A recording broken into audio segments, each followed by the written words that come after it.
docteur Kierzek. Bonjour. C'est un Bonjour. reportage au Bonjour, CHU de docteur. Bordeaux diffusé dans le journal de 20h de France 2 qui a attiré votre attention. Un reportage sur une unité dédiée aux troubles du comportement alimentaire. Et ça concerne beaucoup de monde, ces troubles alimentaires. Oui, et qui a été créée, une unité qui a été créée à Bordeaux parce qu'il y a une explosion des chiffres. Alors il y a bien sûr depuis la crise sanitaire avec le confinement, les cours en distanciel, la précarité alimentaire qui ont été des facteurs de troubles du comportement alimentaire. Et Julia, quand vous dites ça concerne beaucoup de monde, ça concerne 1 million de personnes en France, un adolescent sur 4 quand on reprend les chiffres de Santé publique France. Donc c'est effectivement un vrai sujet de santé publique. Alors il y avait la pandémie et puis il y a après la pandémie et il y a notamment un autre phénomène, ce sont les réseaux sociaux avec une espèce d'obsession du corps, d'obsession du contrôle du poids avec ces réseaux sociaux, TikTok en particulier, qui véhiculent finalement une image corporelle de maigreur avec des comparaisons, des concours même qui sont organisés. Tout ça confère finalement une place, j'allais dire malheureusement de choix pour que les adolescents en fragilité puissent essayer de se comparer et c'est ce qu'on appelle de la dysmorphophobie, c'est-à-dire ne plus avoir conscience de la réalité de son corps. Alors, on voit que c'est quand même soit des ados, soit des jeunes adultes. Quand on est parent, à partir de quel moment il faut s'inquiéter ?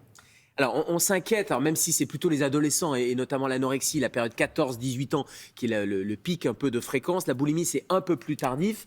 Mais sur l'anorexie, la boulimie ou l'hyperphagie boulimique, en fait, il y a des petits symptômes. La boulimie, par exemple, ça va se manifester sous forme de crise alimentaire, avec la nécessité d'ingurgiter de la nourriture. Quand je dis ingurgiter, c'est qu'il n'y a plus de plaisir, on ne se nourrit plus, on veut simplement prendre rapidement, en grande quantité, n'importe quoi, du salé, du sucré. Et puis, une fois qu'il y a cette crise qui est vraiment incontrôlable, il y a ce sentiment de culpabilité, d'où après les vomissements, le fait de dire je culpabilise, donc il faut que je rejette cette nourriture-là. Ça, c'est pour la boulimie. Et puis pour l'anorexie, eh bien, c'est une espèce d'obsession de la nourriture, de tout contrôler, de tout peser, de se peser aussi et de cacher sa perte de poids. Ça veut dire des vêtements un peu amples pour essayer de masquer ça. Et on va compenser à chaque fois une hyperactivité, du sport. Et pour les parents, pour répondre à votre question, Thomas, y a des petits signes, un isolement, des troubles du sommeil, un décrochage scolaire par exemple, ou pour l'anorexie, une absence de règles chez les jeunes filles.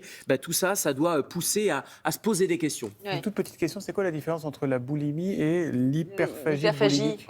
La boulimie, c'est une notion un peu chronique et puis l'hyperphagie boulimique, c'est vraiment de manger beaucoup à des heures de repas qui sont sans forcément passer par les crises. Et puis souvent, ça peut s'associer, c'est-à-dire que c'est des catégories, mais on peut associer de l'anorexie et puis passer à des phases de boulimie. Oui. Tout ça, finalement, ça en fait une maladie chronique et c'est des désordres du comportement alimentaire. Alors, quand on voit que son enfant décroche à l'école ou alors surinvestit l'école, que ça ne va pas, qu'est-ce qu'on peut faire? Qui on va consulter? On en parle à son médecin traitant, on en parle à son ado aussi. Alors souvent, les ados sont en demande un peu, ils n'osent pas forcément exprimer, mais quand on leur en parle, ils sont en demande. Parfois, beaucoup plus, comme disent mes collègues psy, c'est que parfois, c'est les parents qui refusent un peu de voir. Donc, il faut vraiment en discuter. Le premier interlocuteur, c'est le médecin traitant. Et puis après, il y a un certain nombre de ressources comme un numéro anorexie boulimie info, un numéro 09 69 325 900, qui est un numéro d'écoute. Il y a le fil santé jeune aussi. Et puis, il y a aussi le numéro national de prévention du suicide quand il y a une détresse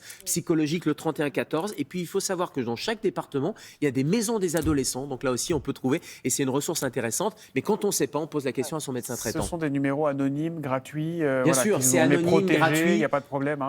Exactement. Et puis, alors, vous pouvez, soit vous êtes l'entourage de quelqu'un et vous pouvez les appeler, soit vous êtes vous-même ado ou en situation difficile, vous pouvez les appeler aussi. Et nous, les parents, on a un rôle aussi de guide, parce que parfois, on a nous-mêmes des désordres alimentaires et nos enfants nous regardent. Exactement. Et parfois, c'est la famille et c'est une démarche de soins un peu globale. On va mettre ces numéros sur les réseaux sociaux de Télématin pour que vous puissiez les retrouver. Merci, docteur Kierzek.